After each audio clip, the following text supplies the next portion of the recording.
Hello everyone, welcome to the viral tricks. আজকের viral ট্রিক্সে আমরা খুব গুরুত্বপূর্ণ, খুব কঠিন এবং খুব ইন্টারেস্টিং একটি অঙ্ক শিখব। এখানে বলা আছে যে 1 2 3 4 5 6 7 8 9 10 11 12 এরকম ভাবে চলছে দিয়ে এই যে সংখ্যা তৈরি হবে বা সংখ্যাটা আছে এতে বা এ 489তম অঙ্ক কি হবে। অর্থাৎ এইভাবে যদি লিখে যাওয়া হয় তাহলে 489তম যে অঙ্কটা হবে সেই অঙ্কটা কি হবে এটা আমাদেরকে বের করতে হবে। এখানে যেমন এই দুইটা দুইটা কততম অঙ্ক যদি গুণে যাই আমরা এদিক থেকে 1 2 3 4 5 6 7 8 9 10 11 12 13 14 15 15 নম্বর অঙ্ক হচ্ছে 2।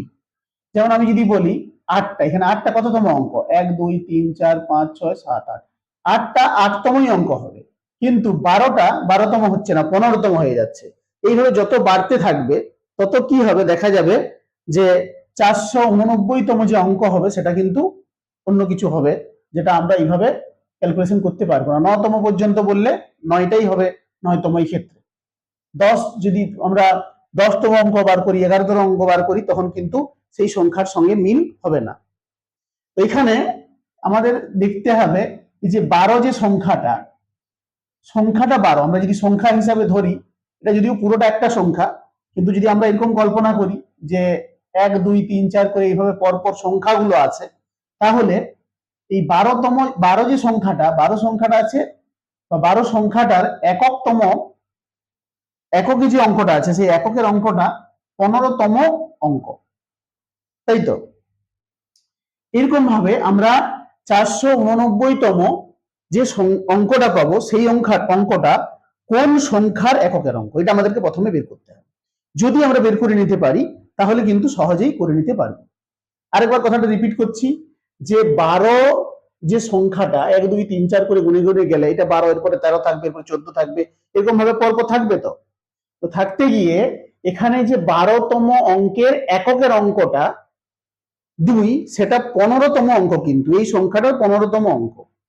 তাহলে 12 সংখ্যা হিসাবে ধরতে গেলে 12তম সংখ্যা কিন্তু 15তম অঙ্কে দুইটি আছে, মানে 12তম সংখ্যার এককের অঙ্কটা 15তম জায়গায় আছে।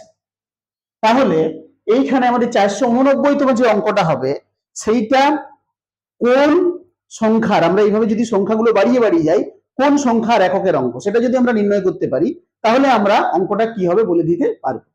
তো এইটার জন্য আমাদের একটা ট্রিক্স আছে, সেই ট্রিক্সটা মনে রাখলে আমরা সহজে করতে পারবো, না হলে আমাদের এটা খুব কঠিন হয়ে যাবে, করতে অনেক সময় চলে যাবে বা ভুল হওয়ার সম্ভাবনা প্রচুর বা প্রবল হতে পারে।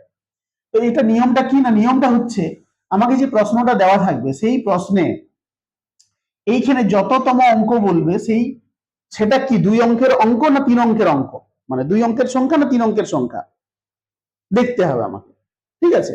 তো এখানে দুটো নিয়মই আমি বলে দিচ্ছি। যদি 2 অঙ্কের হয়, যদি 2 অঙ্কের সংখ্যা হয়, মানে 2 অঙ্কের ক্ষেত্রে কি হবে না, 2 অঙ্কের ক্ষেত্রে হবে ডিজিট, মানে কততম ডিজিট প্লাস 9/2, এততম অঙ্কের একক অঙ্ক হবে ওই সংখ্যাটা। ঠিক আছে? যেমন এখানে 15তম অঙ্কের এককের অঙ্ক হচ্ছে 2টা, তাহলে আমাদের এখানে ডিজিট কত বলেছে, 12তম ডিজিট হচ্ছে 15তম, তাহলে 15তম ডিজিট 15 যোগ করছি আর তার সঙ্গে 9/2 সমান হচ্ছে 24/2 মানে 12।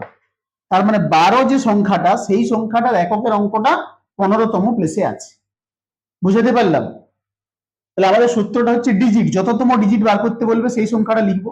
যেমন 15তম ডিজিট এটা বার করতে বলেনি, আমরা পরেরটা যখন আর ভালো বুঝতে পারবো। 15তম ডিজিট যদি আমাকে বলতো যে এই যে এখানে 15তম ডিজিটটা কি, তাহলে 15তম ডিজিটটা হতো 2। সেই 15তম ডিজিট থাকার জন্য 15-এর সঙ্গে 9 যোগ করেছি, বাই 2 করেছি, দিয়ে ক্যালকুলেশন করে দেখা গেছে 12তম সংখ্যার মধ্যে 12তম সংখ্যার এককের অঙ্কটা 15তম প্লেসে থাকবে। এটা 2 অঙ্কের ক্ষেত্রে নিয়ম, ডিজিট প্লাস 9/2। যদি এটা 3 অঙ্কের হয় তখন নিয়মটা কি হবে? 3 অঙ্কের ক্ষেত্রে 3 অঙ্কের ক্ষেত্রে নিয়মটা হচ্ছে ডিজিট প্লাস 108/3। ঠিক আছে? তাহলে ডিজিট আমাদের কত বলা আছে, 489 প্লাস 108/3। 3। তার মানে হচ্ছে এটা যোগ করলে 17 7 হাতে রইল 1, 8 একে 9, 4 একে 5, 597/3 সমান হচ্ছে 3 19 57 আর 3 9 27, 199।